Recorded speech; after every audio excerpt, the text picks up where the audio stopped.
19h, merci de nous rejoindre sur Al24 News. Madame, monsieur, bonsoir. À la une de l'actualité.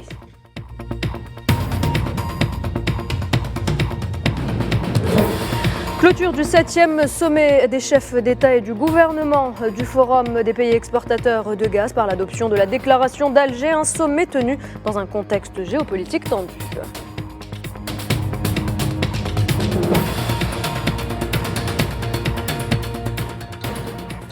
L'Algérie, par la voix du président Abdelmadjid Tebboune, s'engage à œuvrer avec les membres du Forum pour un avenir commun et prometteur pour préserver à la fois les intérêts des producteurs et des consommateurs de gaz.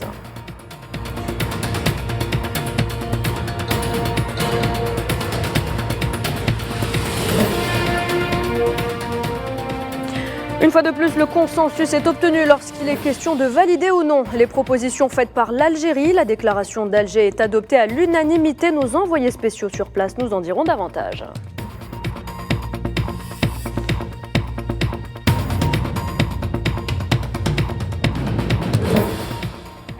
Et la question palestinienne en toile de fond du 7e sommet du GECF. Les dirigeants présents à Alger condamnent une fois de plus les atrocités que subit le peuple palestinien à Gaza depuis le 7 octobre.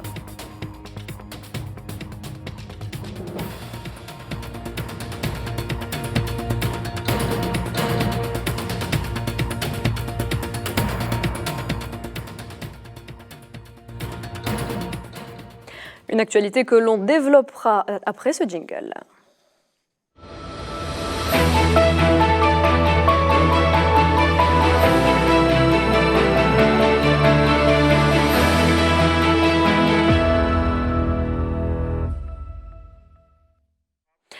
Madame, monsieur, donc bonsoir. Cette édition sera majoritairement consacrée au 7e sommet des chefs d'État et du gouvernement du Forum des pays exportateurs de gaz qui s'est donc clôturé cet après-midi au Centre international des conférences Abdelatif Rahal à Alger. Cet événement mondial d'envergure, présidé par le président de la République Abdelmadjid Tebboune, a été couronné par l'adoption de la déclaration d'Alger, traçant la voie d'un partenariat fructueux et d'une vision commune à même d'assurer l'équilibre du marché gazier en valorisant le gaz naturel dans le mix énergétique.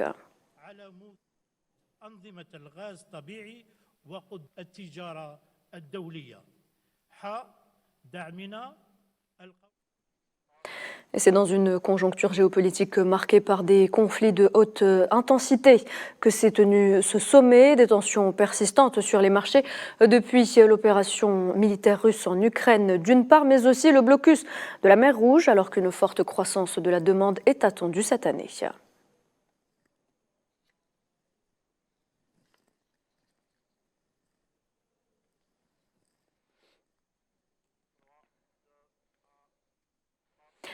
L'Algérie s'engage justement à œuvrer avec les membres du Forum pour un avenir commun et prometteur pour cette ressource naturelle. Je vous propose justement d'écouter le président de la République, Abdelmadjid Tebboune.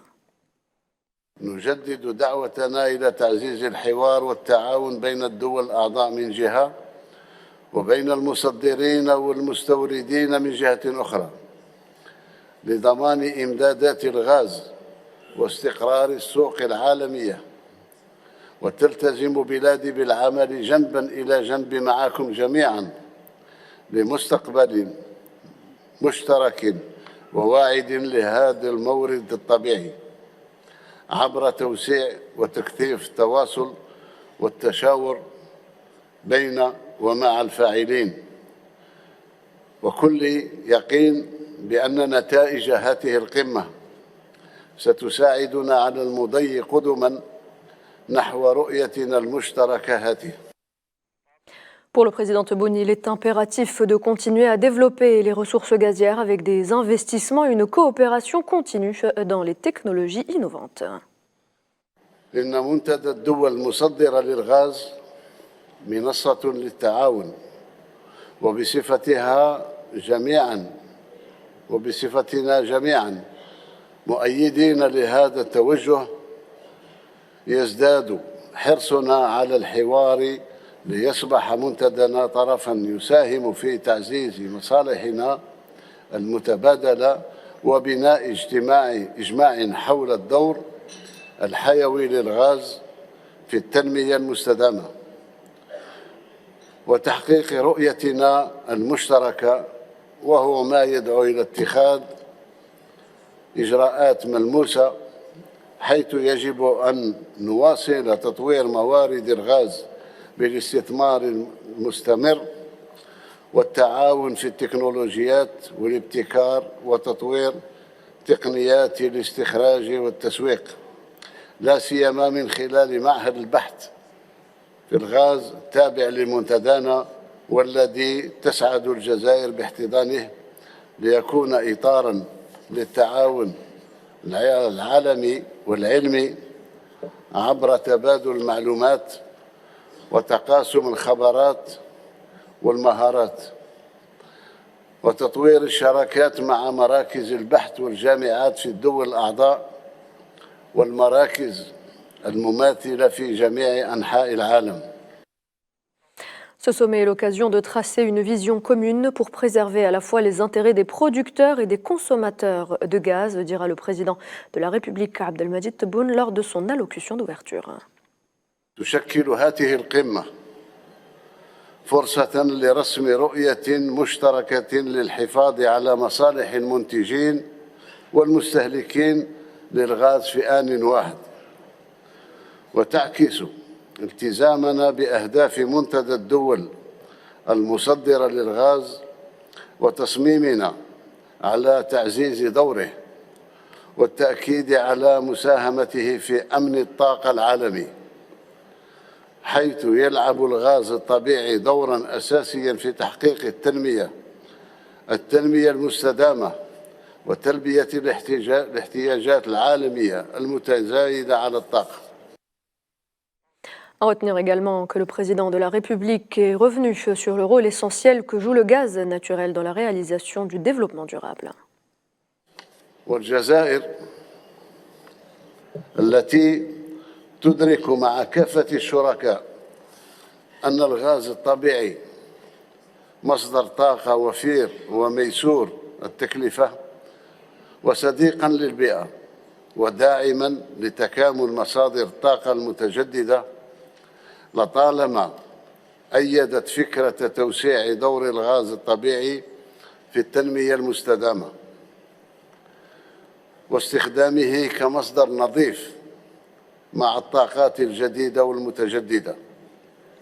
وإذا كنا نسعى جميعاً إلى تدعيم التقدم التكنولوجي في هذا المجال والعقود طويلة الأجل والأسعار العادلة والسياسات التي تشجع على الاستثمار لتحديات في المجال الطاقوي، فإن التحديات اليوم تتطلب منا تعزيز الحوار والعمل المتعدد الأطراف الذي يؤدي إلى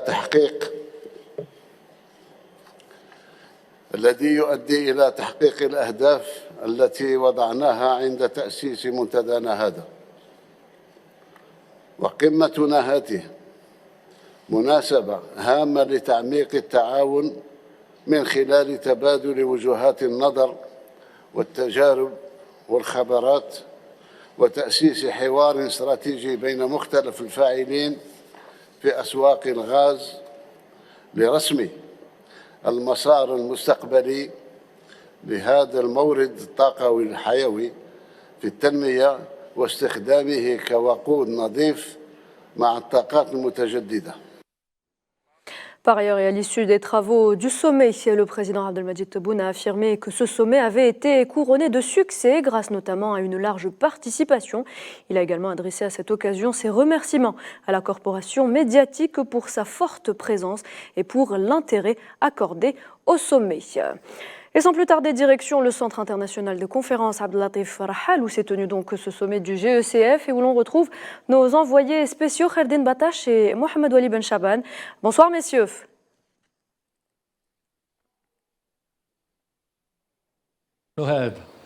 Alors je commence tout d'abord avec vous, Kherdin Batache. La déclaration d'Alger, on l'a dit, a été adoptée à l'unanimité par le GECF. Que contient exactement ce document, Kherdin ?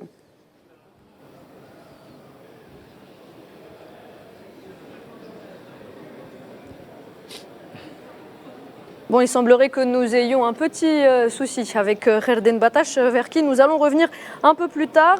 Mohamed Ouali Ben Chaban, je vous pose à vous une autre question. Peut-on considérer, Mohamed Ouali Ben Chaban, que l'Afrique a été le grand gagnant de ce sommet du GECF?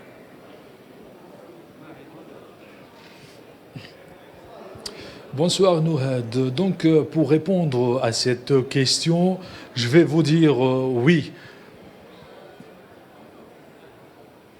Allô? Oui, oui, on vous écoute, Mohamed Ouali.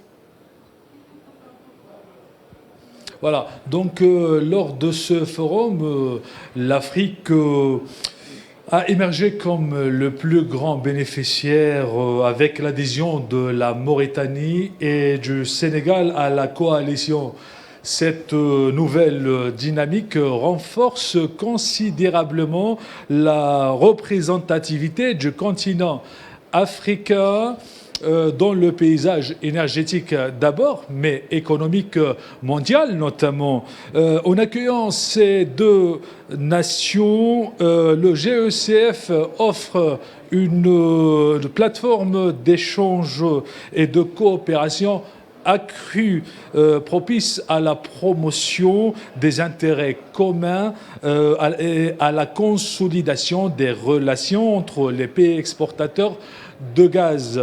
Cette adhésion souligne également le rôle croissant de l'Afrique dans le secteur énergétique international, tout en ouvrant de nouvelles perspectives et de développement économique entre même les pays producteurs et exportateurs de gaz. Très bien, merci Mohamed Ouali Ben Chaban. Vous restez avec nous. Je reviens vers vous dans quelques instants, le temps d'aller vers Kherdin Batache qui normalement nous entend à présent. Kherdin Batache, alors ma question est simple. On va revenir sur la déclaration d'Alger qui a été adoptée donc à l'unanimité, nous le disions par le GECF. Que contient ce document, Kherdin ? Oui, Nouhad, à l'unanimité, vous faites si bien de le rappeler, l'adoption de la déclaration d'Alger a eu lieu lors de la réunion des chefs d'État et de gouvernement du GECF cet après-midi au CIC, donc Centre international des conférences ici à Alger. Le document contient, et l'on s'en doutait, une série de mesures, de dispositions très importantes, à commencer par le principe de souveraineté nécessaire, dit le GECF, des pays membres sur ces justement ressources en gaz. Le GECF lance un message fort à destination des pays consommateurs à travers les entreprises et les majors des hydrocarbures sur la nécessité qu'ont ces pays membres du GECF de mettre la main et de la garder sur leurs ressources en gaz. Deuxième chose, c'est cet aspect lié au marché et la formule que doivent justement adopter, se mettre d'accord autour les pays consommateurs et les pays producteurs en ce qui concerne les contrats. Et là aussi, le GECF lance un autre message aux pays consommateurs en leur disant il faut qu'il y ait un consensus sur la manière dont on doit ensemble commercer sur le gaz. Il y a aussi l'aspect technologique qui a été abordé et je rappelle ici donc qu'à Alger, il y a 2 jours, l'institut sur la recherche sur le gaz GRI a été inauguré et la déclaration d'Alger n'a pas manqué de souligner le point essentiel, important, prépondérant de l'accès à la technologie. Il y a aussi un concept qui émerge au sein de cette déclaration d'Alger et auquel on n'avait pas pris connaissance lors des sommets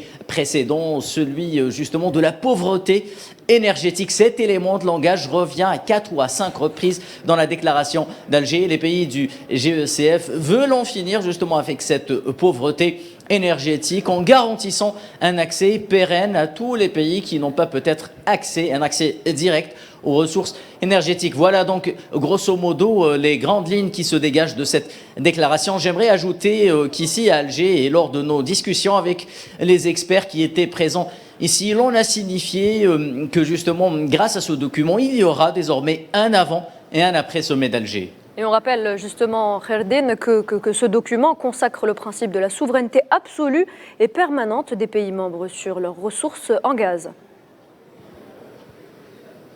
Oui, vous faites si bien de le souligner. C'est le premier point que le ministre de l'Énergie, Mohamed Arqab, a énoncé en faisant la lecture de cette fameuse déclaration. Eh bien, le GECF, tout simplement, dans la lignée des pays qu'il renferme, a commencé par l'Algérie, consacre le principe de la souveraineté des États sur leurs ressources énergétiques à un moment où le gaz naturel, par exemple, est au cœur de la bataille sur l'échiquier international, la bataille des bouleversements géopolitiques auxquels on assiste depuis 2022 et ce conflit russo-ukrainien. Et la première conséquence qui en découle, c'est le fait d'avoir complètement chamboulé l'origine et la manière dont on commerce avec le gaz en ayant en quelque sorte touché à la règle, sacro-sainte règle des contrats à long terme, notamment avec les approvisionnements américains en GNL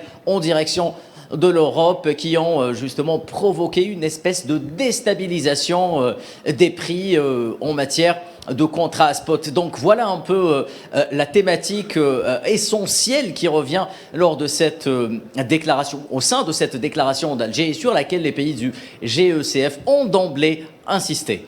Et puis permettez-moi une dernière question, Kherdin. Je vais prendre un petit peu plus de votre temps. S'il y a bien une question sur laquelle tout le monde semble être d'accord, c'est bien la diminution de l'impact carbone. Bien entendu, la question de la transition énergétique a été également au cœur de cette déclaration, la diminution des émissions carbone. Tous les pays producteurs, consommateurs de gaz sont d'accord pour y aller.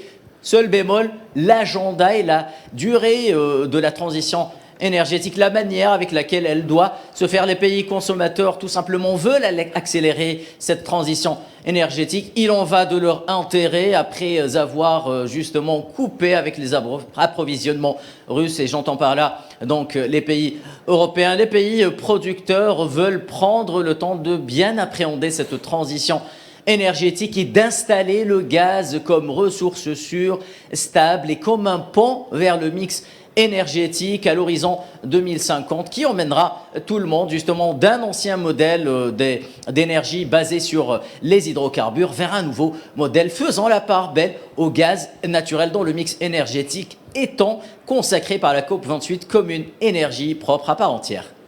Merci donc Kherdin Batache pour cet éclairage très complet.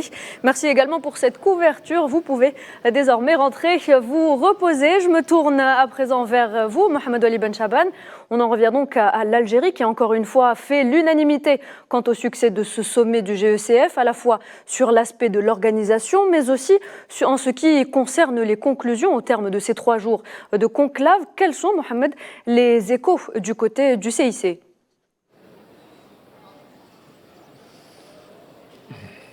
Exactement, Nohed, ce sommet dédié à l'énergie a une fois de plus suscité l'unanimité quant à son succès, tant sur le plan de l'organisation et que sur celui des conclusions tirées au terme de ces 3 jours de rencontres intensives. Selon les observateurs, les médias nationaux et étrangers, ainsi qu'un bon nombre d'experts, le Forum d'Alger a été couronné d'un grand succès à la fois sur le fond et la forme. Cette reconnaissance témoigne de l'engagement et de l'efficacité des organisateurs ainsi que la pertinence des discussions tenues lors de cet événement majeur dédié exclusivement à l'industrie gazière. Très bien, merci Mohamed Wali Ben Chaban. Je rappelle que vous étiez vous aussi notre envoyé spécial au CIC. Au CIC justement, de nombreux dirigeants étaient donc au rendez-vous pour ce sommet du GECF et selon le président Ibrahim Raïssi, l'Iran se tient prêt à se transformer en une plaque tournante de l'énergie et à garantir le transport et la distribution en toute sécurité du producteur aux différents marchés consommateurs. Je tiens à féliciter votre Excellence pour votre présidence tournante du Forum et je remercie le gouvernement algérien ami ainsi que l'hospitalité du peuple algérien. On remercie l'Algérie d'avoir accueilli cet important événement. L'Iran compte augmenter sa capacité de production de gaz naturel et son exportation, prête aussi à se transformer en une plaque tournante de l'énergie, ainsi que garantir un transport et une distribution en toute sécurité des producteurs aux différents marchés de consommateurs.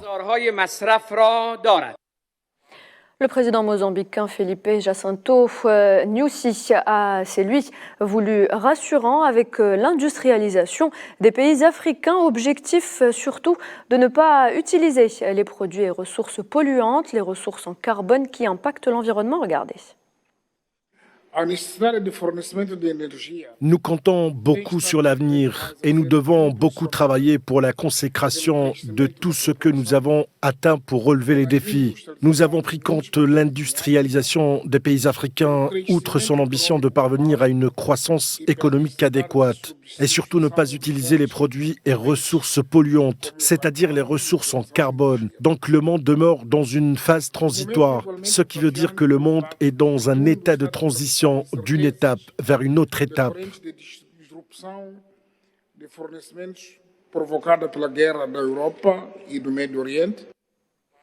Et puis l'Irak a cru en ce forum, d'où l'intérêt porté à une adhésion en tant que membre observateur avant d'atteindre l'adhésion active. On écoute à ce propos le président irakien Abdellatif Rachid. يطيب لي أولاً أن أتقدم بالشكر على دعوتكم الكريمة. Je voudrais tout d'abord vous remercier pour votre aimable invitation pour participer à ce grand événement mondial. Le rôle actif du gaz dans le secteur de l'énergie se base sur deux périodes de près ou de loin. Ce n'est pas parce qu'il est moins polluant seulement, mais pour son rôle négatif et participatif avec les ressources d'énergie propre. En raison de sa flexibilité dans la production et des industries indispensables, ce qui vient des techniques de production efficaces à l'énergie et aussi en étant une matière première pour les industries pétrolières. Ces derniers dans le monde ne peuvent s'en passer, quelles que soient les circonstances. C'est le rôle de ce forum des pays exportateurs de gaz afin d'atteindre une stabilité qui arrange les exportateurs et les consommateurs et soutient avant tout l'industrie du gaz elle-même, celle-ci qui a besoin de grands efforts et de grands financements sur le plan de la production ainsi que celui de la livraison. Et croire en ce forum a été très encourageant pour l'Irak qui a montré tout son intérêt pour faire partie de ce forum en tant que membre observateur avant d'atteindre l'adhésion active. Et nos envoyés spéciaux l'ont évoqué tout à l'heure, la nouveauté lors de ce 7e sommet du GECF, c'est l'entrée au sein du Forum du Sénégal. Son président Macky Sall a tenu à remercier tous les membres du Forum d'avoir accepté la candidature de son pays. Le Sénégal prend part pour la première fois à la rencontre du Forum des pays exportateurs de gaz après la notification le 20 février dernier de sa candidature au statut de membre observateur en attendant de devenir membre de plein droit suivant la procédure en vigueur. Je voudrais, au nom du peuple sénégalais, remercier vivement les États membres du Forum d'avoir bien voulu accepter notre candidature à l'unanimité. Merci pour ce geste de solidarité et d'amitié. Et pour le secrétaire général du GECF, Mohamed Hamel, le besoin d'une politique énergétique équilibrée pour un meilleur développement est l'une des priorités. It also emphasized the need for balanced energy policies, aligning the goal of poverty eradication and socio-economic development. Le besoin d'une politique énergétique équilibrée conformément à l'objectif de la réduction de la pauvreté et le développement socio-économique est la priorité suprême. En réponse à cela, le gaz naturel, considéré comme une énergie propre, disponible et diversifiée, émerge comme une ressource énergétique susceptible de favoriser la réalisation des objectifs de développement durable, en garantissant une transition énergétique sans marginalisation. La transition de charbon vers le gaz naturel améliore la qualité de l'air et réduit les émissions de gaz à effet de serre et œuvre au maintien de la stabilité comme il est une ressource essentielle pour la fabrication des fertilisants et ainsi garantir la sécurité alimentaire. It is an essential commodity in fertilizer production, thereby ensuring food security. Mohamed Hamel qui a par ailleurs affirmé que la demande sur le gaz naturel augmentera de 43% à horizon 2050. Il affirme également que l'âge d'or du gaz naturel est devant nous. According to the latest edition of the GECF Global Gas Outlook, selon les prévisions du forum, la demande sur le gaz naturel augmente de 43% à l'horizon 2050. La part du mix énergétique devrait atteindre 23% et 26% à l'horizon 2050. En effet, l'âge d'or de gaz naturel est devant nous et non pas derrière nous. Pour répondre à la demande sur le gaz naturel, l'investissement est très important et il est prévu qu'il atteigne 9 trillions à l'horizon 2050. Estimated at around 9 trillion US dollars by 2050. Le secrétaire général du GECF qui affirme également que le dialogue énergétique avec les consommateurs les plus importants a été renforcé directement et à travers les forums à l'instar des BRICS ou encore le groupe des 20. Calls to halt investment in natural gas are misguided as they lead to supply shortages, economic challenges. Les appels pour l'arrêt de l'investissement en gaz naturel sont des appels trompeurs, car entraînant des pénuries d'approvisionnement et des défis économiques et le retour à l'utilisation du charbon. Le dialogue énergétique avec les consommateurs les plus importants a été renforcé directement à travers les forums à l'instar des BRICS et les groupes des 20. La coopération avec les organisations intergouvernementales a été élargie. Des efforts ont été menés pour renforcer la qualité de nos résultats. La visibilité du forum a été renforcée de plus en plus grâce à la publication d'un rapport mensuel du marché du gaz et dans le cadre des conférences onusiennes sur le changement climatique. Et puis à retenir également cette annonce faite toujours lors de ce sommet, la Libye est en passe de lancer de grands projets pour augmenter sa capacité de production énergétique. L'État libyen envisage justement de lancer de grands projets. En ce sens, affirme depuis Alger Mohamed El-Menfi, président du Conseil présidentiel libyen. L'objectif étant de parvenir à une coopération qui permette aux producteurs du continent africain d'accéder aux marchés mondiaux et européens compte tenu de la situation géographique de la Libye et de sa proximité avec les marchés européens. L'État libyen envisage de lancer de grands projets pour augmenter la capacité de production de gaz naturel. Des études techniques et économiques sont en cours pour développer d'anciennes réserves de gaz de schiste dans le cadre de notre contribution au renforcement de la sécurité énergétique. Nous discutons avec nos frères africains et nos amis de la Méditerranée occidentale afin de parvenir à une coopération qui permet aux producteurs du continent africain d'accéder aux marchés mondiaux et européens compte tenu de la situation géographique de la Libye et de sa proximité avec les marchés européens. Nous exprimons notre volonté de discuter de cette question d'une manière qui répond aux intérêts communs d'un certain nombre de pays producteurs et consommateurs et améliorer le niveau d'utilisation du gaz naturel en tant que source principale d'énergie propre.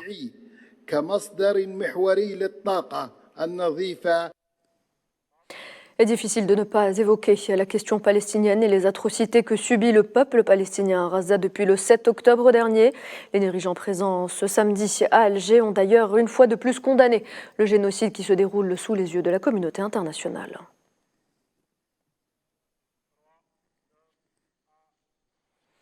Justement connu pour être un fervent défenseur de la cause palestinienne et des droits des Palestiniens, le président tunisien Kais Saied a réitéré son plein engagement et se dit se tenir aux côtés de la noble cause du peuple palestinien pour la restitution de ses terres.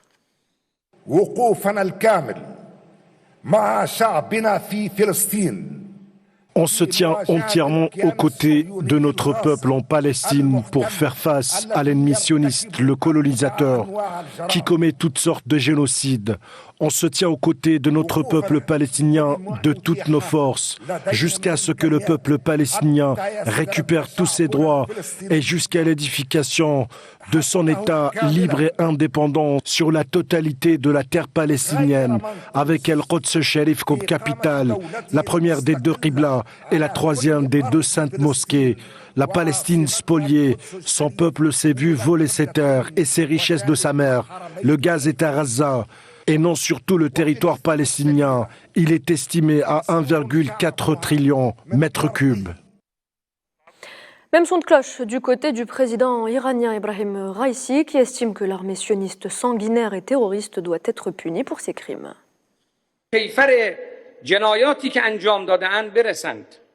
Nous continuons à croire qu'un cessez-le-feu est plus que nécessaire, sans aucune entrave ni condition, et la levée du blocus pour permettre l'arrivée des aides humanitaires. C'est pour cette raison que nous soutenons toute initiative dans ce sens. Et après le cessez-le-feu, il sera plus que primordial de se pencher sur les crimes commis par l'armée israélienne, une armée sanguinaire terroriste auprès des tribunaux internationaux compétents et la punir pour ses crimes.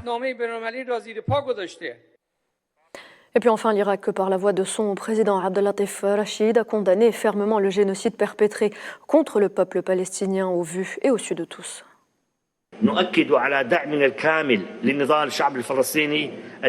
Notre soutien va à la résistance palestinienne qui fait face à une agression et nous dénonçons fermement les tentatives brutales et le génocide perpétré au su et au vu de toute la communauté internationale. La paix dans la région ne se réalisera que si le peuple palestinien arrache tous ses droits et à sa tête l'édification de son État libre et indépendant avec El-Quds Sharif comme capitale.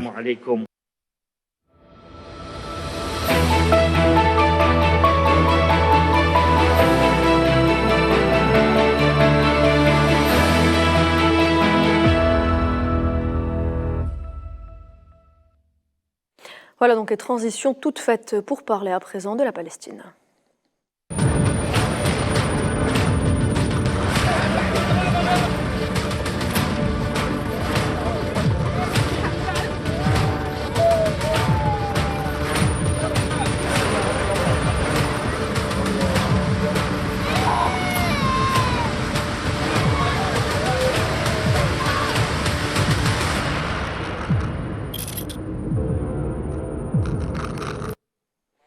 L'actualité à l'étranger, toujours marquée donc par ce génocide qui se déroule à Gaza depuis bientôt 5 mois. À l'approche du mois sacré du Ramadan, les Palestiniens continuent de subir la barbarie sioniste.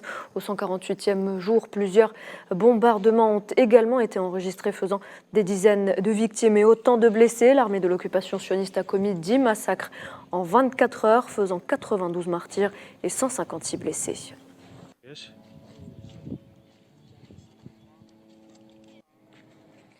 Il ne reste plus rien de l'enclave palestinienne. Gaza est en ruine et les rescapés des bombardements dépités inspectent les décombres après les frappes sur Deir el-Balah dans le nord de la bande de Gaza ce matin, dans l'espoir peut-être de retrouver quelque chose des bribes de leur vie d'avant le 7 octobre.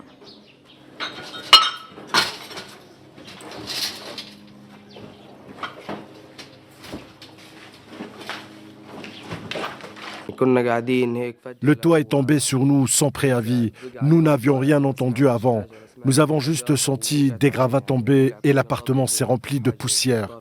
Nous n'avons pas compris ce qui s'est passé. Les secouristes sont arrivés et ont évacué les blessés. Vous pouvez voir d'où le missile est tombé. Et alors que les bombardements s'intensifient, les Palestiniens déplacés de Rafah sont aux prises avec des problèmes sanitaires croissants, alors que les camps de réfugiés débordent d'eau usée et de déchets solides en tout genre en raison des problèmes de surpopulation et des infrastructures paralysées en raison des frappes incessantes de l'occupant.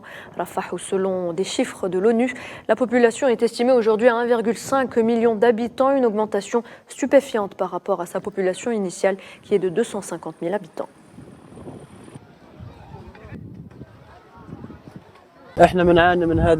Nous sommes très troublés par ce bassin d'épuration. Il y a quelques jours, les eaux usées se sont déversées dans notre tente et mes enfants ont développé la gale, des éruptions cutanées et des maladies infectieuses.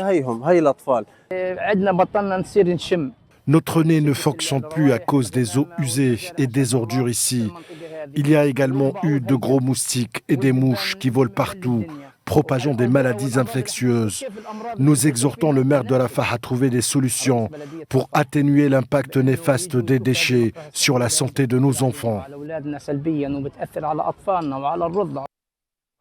Et au moins 115 personnes ont été confirmées mortes et 760 ont été blessées après que des soldats et des chars sionistes aient tiré sur une foule de Palestiniens qui attendaient jeudi une distribution d'aide alimentaire, ce qui aurait pu apporter un peu de réconfort aux Palestiniens opprimés a finalement viré au drame.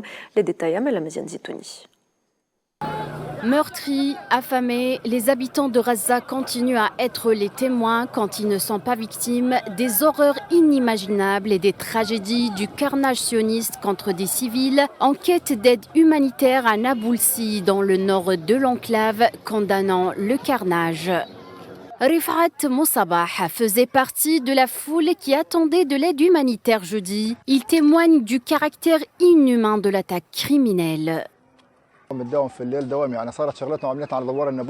Nous nous rendions tous les soirs au rond-point de Naboulsi afin d'attendre les camions qui ramènent de la farine et de la nourriture pour nos enfants. Cette nuit-là, quand les camions sont arrivés, nous avons commencé à courir, mais nous ne pouvions rien voir dans le noir. Nous avons été choqués de voir les chars devant nous. Quand nous sommes arrivés, ils ont commencé à nous tirer dessus. J'ai attrapé un sac de farine, je l'ai porté sur mon dos. Quand j'ai vu des personnes blessées, j'ai jeté le sac et j'ai essayé de les aider et de les secourir. C'était au-delà de l'imagination. J'ai vu qu'il y avait probablement plus de 100 personnes mortes gisant sur le sol. Les chars et les quadricoptères n'arrêtaient pas de nous tirer dessus. Un jour après l'attaque meurtrière, les secouristes transportaient les victimes blessées vers l'hôpital Shifa, dans le nord de Gaza, depuis le lieu du carnage, où de nombreux blessés attendaient toujours des soins médicaux. Issam El-Banna, dont le neveu figurait parmi les victimes du carnage de jeudi, décrit la scène horrible dont il est témoin à l'intérieur de l'hôpital. La situation à l'hôpital était tout aussi tragique que la scène de l'attaque. Les morts s'entassaient les uns sur les autres devant la porte. Ils transportaient les cadavres sur des charrettes utilisées pour le transport d'animaux, avec des dalles de construction. Depuis le début du génocide contre Gaza, 30 320 Palestiniens sont tombés en martyrs, en plus de 71 533 autres blessés à Gaza. Le carnage du jeudi est l'une des tragédies les plus meurtrières à Gaza depuis le 7 octobre. Une équipe des Nations Unies dit avoir constaté un grand nombre de blessures par balle dans un hôpital de l'enclave palestinienne après que les soldats sionistes aient tiré sur la foule près d'un convoi d'aide humanitaire. Un drame qui met en évidence une situation désespérée dans le territoire palestinien.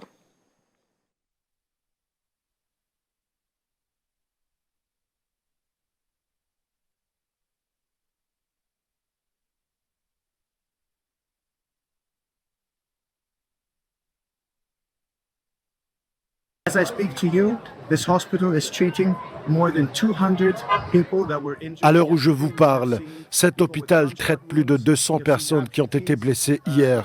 Nous avons vu des personnes blessées par balle, nous avons vu des amputés et nous avons vu des enfants de 12 ans qui ont été blessés. On ne peut pas laisser cet événement se poursuivre. Nous avons besoin d'un passage sûr et sécurisé à travers Gaza pour atteindre les personnes qui ont besoin d'aide humanitaire. Et ces gens n'ont pas seulement besoin de nourriture et d'eau. Les hôpitaux ont besoin d'équipements, ils ont besoin de services spécialisés, ils ont besoin de machines spéciales.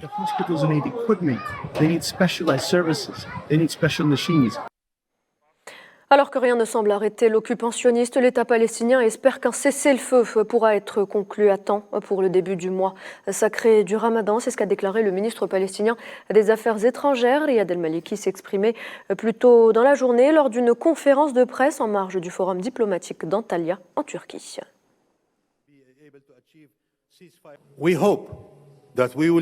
Nous espérons que nous pourrons parvenir, vous savez, à un cessez-le-feu avant le Ramadan. Nous espérons que nous pourrons parvenir à un cessez-le-feu aujourd'hui Et vous savez, nous espérions pouvoir parvenir à un cessez-le-feu hier, mais nous avons échoué. Si un cessez-le-feu n'est pas obtenu aujourd'hui, cela signifie qu'1 million de Palestiniens supplémentaires seront soit tués, soit blessés. Une fois le cessez-le-feu arraché, l'État palestinien recommencera à fonctionner avec ses institutions et fournira ses services de base au peuple dans la bande de Gaza, selon Riyad El-Maliki, ministre palestinien des Affaires étrangères.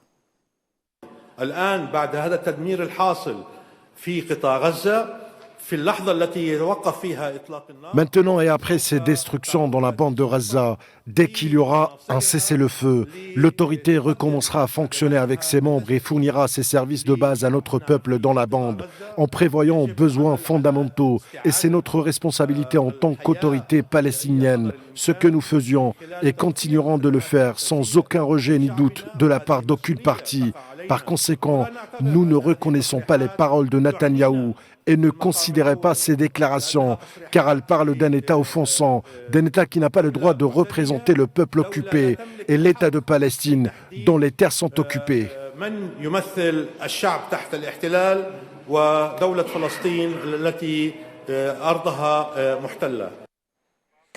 Et dans le même dossier, le président brésilien Luiz Inácio Lula da Silva appelle à un arrêt immédiat de la punition collective que le gouvernement sioniste impose au peuple palestinien. C'était ce vendredi lors du sommet annuel de la communauté des États d'Amérique latine et des Caraïbes qui se tient à Saint-Vincent et les Grenadines.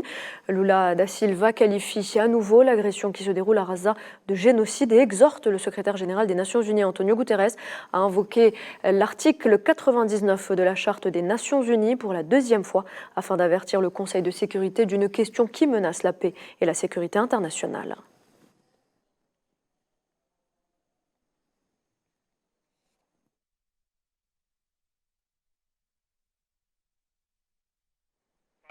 Et voilà, c'est sur cette information qu'on arrive à la fin de cette édition. Très bonne soirée et à demain.